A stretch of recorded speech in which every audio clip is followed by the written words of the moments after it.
trove, zij notifica que todo tipo de transação que worden gezien in violação de contabiliteitsverordening, nós também pedi gedekt verklaring, senhor presidente. Então, é caso aqui, é caso excepcional e nós estamos para trás de propósito, senhor presidente. Quando há questão de créditos, estou contente para escutar, senhor presidente, sobre toch durante a reunião aqui, que é toch, um sabor um pouco amargo, põe roupa impressão que o processo não lo vai bom.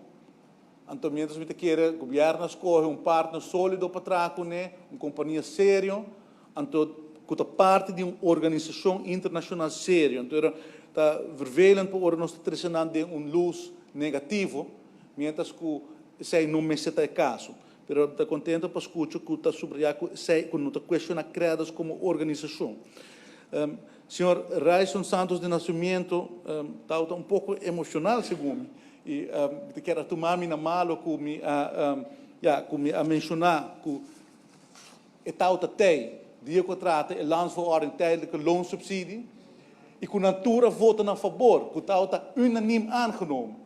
Então, sei um ainda não papo de dia, de reunião aqui, senhor presidente. Nenhum ainda não avisa para Kiko de reunião de tijdelijke loonsubsidie, tur ainda lanta para bisa eta nita nós está contra. Não nem argumento aí, senhor presidente, mas preparar para o dia aí.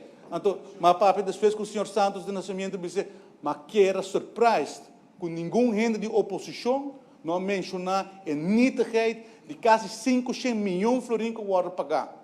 Pero é necessário, porque está a Covid, está a pandemia, e maneira ministra Maduro mencionar, é mestre tomar lugar para escapar a vida de gente, escapar a economia do país aqui.